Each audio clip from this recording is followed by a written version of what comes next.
preparem-se, você nascer para servir a sua pátria. Próximo. O que você acha sobre o ensino de hoje? O ensino de hoje. Eu acho lamentável. Fora alguns colégios, alguns bons professores, que certamente vocês têm, mas, infelizmente, não há, da parte do governo, um empenho em favorecer o ensino, como deveria fazer. Porque ensino não dá voto. Então, os salários dos professores são miseráveis. Então, tem greves de professores. Com a greve de professores, as próprias crianças ficam desconcertadas com isso, porque elas perdem a rotina do colégio. Tem, então, um tempo enorme sem aulas, etc, etc. E é um ensino nesse sentido. Depois, outra coisa é o seguinte: o ensino tem que ter o aspecto religioso também. Tem que haver o ensino religioso. Porque o mais importante é a formação religiosa. Dessa formação religiosa que vem o equilíbrio em toda essa formação. Nesse sentido, eu acho muito bom. E é um outro ponto muito polêmico, mas que toda a educação moderna parte do complexo para o simples, não do simples para o complexo. Então, o resultado qual é? Que hoje no Brasil, o Brasil foi o país com o maior índice de analfabetismo funcional do planeta. As pessoas sabem ler, mas não entendem o que lêem. Essa é a triste realidade brasileira. Alguma outra pergunta? O que mudou no Brasil na época da sua juventude até agora? Não, no tempo que era jovem, primeiro não se falava de reforma agrária. Depois havia muito mais harmonia na sociedade, especialmente no campo. Porque havia um relacionamento entre o fazendeiro e o empregado, isso eu vi na minha infância, que era uma fazenda, era uma grande família.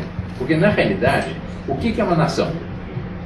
Uma nação é uma grande família com um destino comum a realizar. O modelo da nação é o modelo da família e não da empresa. E nas fazendas havia uma harmonia muito grande. Eu me recordo o papai na fazenda protegia os seus empregados como fossem os seus filhos. Quando havia um casamento de um empregado, o papai dava um garrote. E aí havia um grande almoço, depois havia a celebração do casamento religioso, etc. Depois havia um grande almoço no qual almoçavam, sem que houvesse igualitarismo nisso. Papai, mamãe, todos nós vários irmãos, com os empregados, não criam muita harmonia. Quando havia uma doença na fazenda, um empregado doente, eu me lembro quantas vezes as pessoas chegavam na sede da fazenda, quando nós morávamos, o empregado sabia qual era o quarto do papai, batia na janela, dizia: Dom Pedro, a mulher está para dar a luz. O papai levantava às 2, 3, 4 da manhã e levava com o jeito que ele tinha para Santa Casa. E às vezes ficava a noite inteira junto com o empregado, dando assistência àquela senhora que estava doente ou estava tendo uma criança, etc. Havia uma harmonia muito grande. Hoje em dia isso acabou.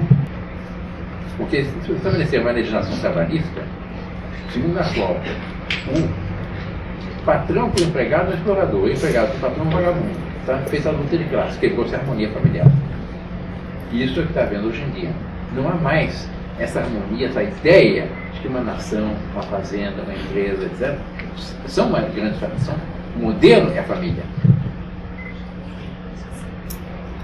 E havia muito mais espírito religioso naquele tempo, pelo menos as igrejas absolutamente cheias, os empregados todos casavam na igreja, todo mundo casava na igreja, etc. Hoje em dia, infelizmente, não. Mudou muito. Alguma outra pergunta? Ok. Pois não. Qual a melhor forma de poder para o Brasil? Ok. República, a melhor forma de poder para o Brasil? Pois não. República ou monarquia? Bom, uma coisa ninguém afirma hoje, que a República deu certo. Não deu certo. Fracasso total. O Brasil foi próspero na monarquia. O Brasil na monarquia era o país do primeiro mundo. Basta dizer assim, nós somos o segundo país do mundo a ter uma rede telefônica. O segundo país do mundo a ter o selo postal. O primeiro navio encoraçado com quilha de aço para um navio de guerra foi construído no Brasil. No período de colônia, o maior navio que havia naquele tempo foi construído no Brasil. O Rio de Janeiro foi a segunda ou terceira cidade do mundo por ter uma rede de água e esgoto. Não tinha inflação. Sobretudo havia harmonia social. O Brasil é respeitado, mas havia uma questão entre um país e outro, quem era chamado de ser o árbitro era o Brasil. A República foi o caos. Durante todo o segundo reinado, Dom Pedro II, com 49 anos reinando, não houve nenhuma vez declaração de estado de sítio, nenhuma vez foram suspensas as eleições, nenhuma vez houve qualquer alteração na ordem institucional do país. Compare com o caos republicano. Perfúrios conheceram a arma. Depois, a monarquia é muito mais natural do que a república. E a república, eles dizem assim, que uma vez nos Estados Unidos, eu fiz uma palestra nos Estados Unidos, em relação não era sobre questão de república e monarquia, mas o americano é louco por questão de monarquia, nobreza, etc. Ele gosta, é muito imaginativo nosso republicano. Então, no fim da palestra, fizeram várias perguntas, assim, todas as palestras, fizeram várias perguntas sobre a questão da monarquia, dessa nobreza, do papel da nobreza, lá. E um deles perguntou, agora, a meu ver, qual é o melhor regime do governo? Eu disse, eu não vim aqui pregar a monarquia dos Estados Unidos, mas eu acho que no Brasil a monarquia é superior a tais razões. Aí ele levantou um empresário, eu sabia que era um mega empresário, etc. Não concordo. Não concordo que a República é superior, porque na República qualquer um pode ser preso na República. E é o povo que livremente se forma seu chefe de Estado. Então, eu estou me provocando agora, ouça. Dizer que qualquer um pode ser preso na República é a mesma coisa que dizer que qualquer um pode vencer a loteria. Ninguém vai organizar a sua vida a partir do pressuposto que vai vencer a loteria. Só um louco. Dizer que o povo escolhe livremente o chefe de Estado.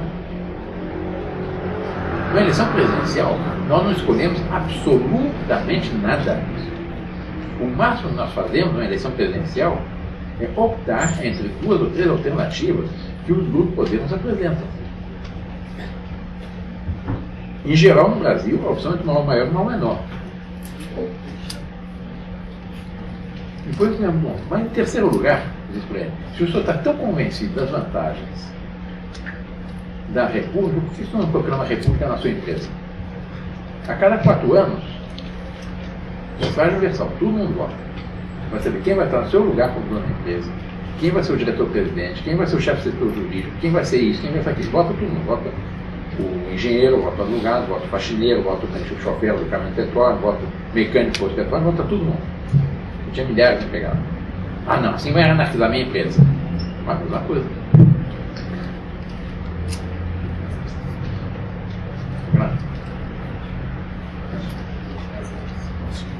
Pois não. O que Vossa Alteza acha sobre o governo brasileiro?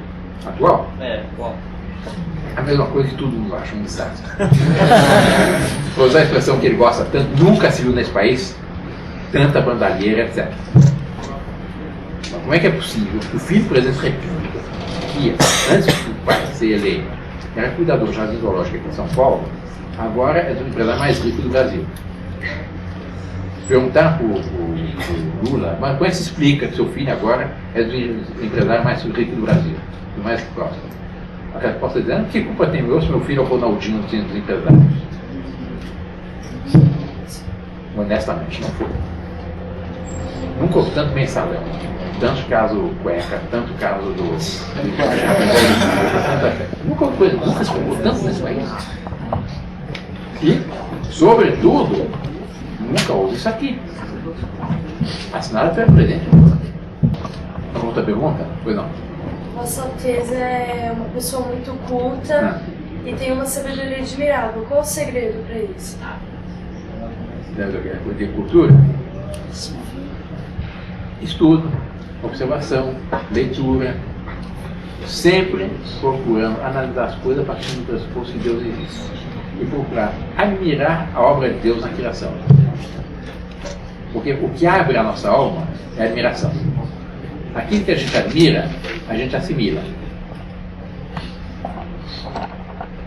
Então, saiba admirar a magnífica obra de Deus na criação, em todos os setores, na sociedade, na natureza, na astronomia, etc., e serão pessoas cultas. O que fecha a nossa alma é inveja. O que abre a nossa alma é admiração. A admiração desinteressada. Admirem, serão cultos. Alguma outra pergunta?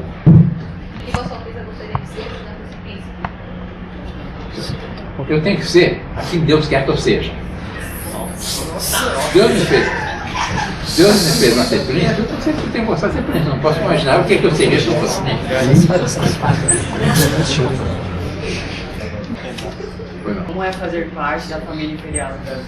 Não é fácil, porque tem que estar, fazer conferências, viajar e a gente, quanto mais a pessoa tem uma posição mais alta, mais ela tem que servir.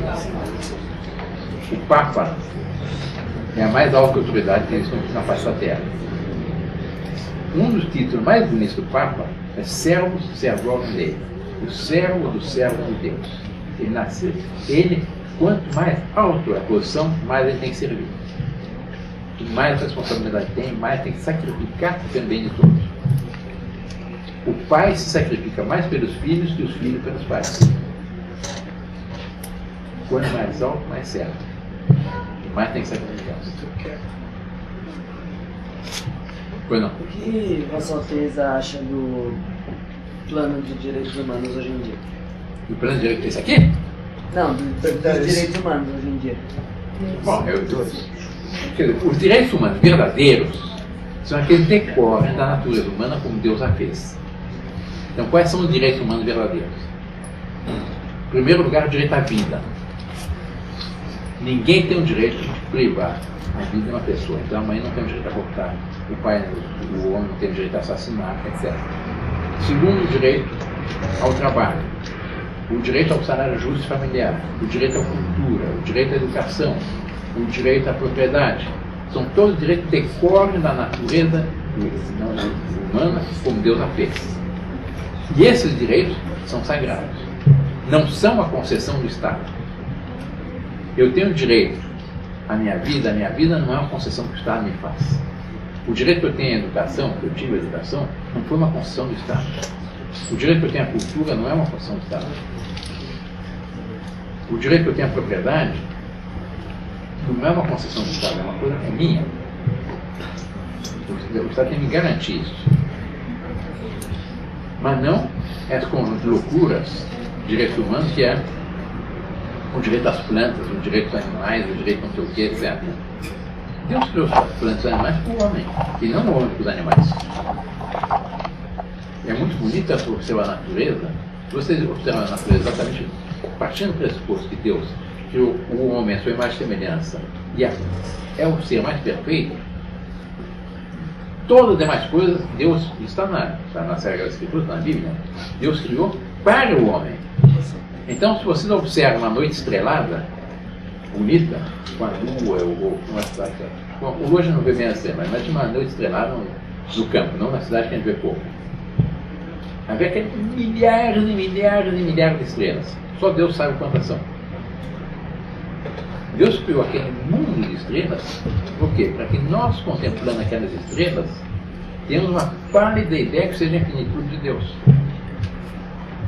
Deus criou uma flor, uma violeta, uma pequenina. Na delicadeza daquela flor, na beleza daquela flor, você admira uma outra qualidade de Deus, que é a delicadeza de Deus, a beleza de Deus. Na bondade de uma mãe, você compreende a proteção de Deus. Na autoridade do Pai, você compreende o poder de Deus. Então Deus criou toda a natureza, tudo que existe, para que nós, homens, nos utilizemos delas para que nós possamos realizar a vocação que Ele nos deu e assim salvar a nossa alma e ter a vida eterna de gozo e de alegria junto a Deus. É claro?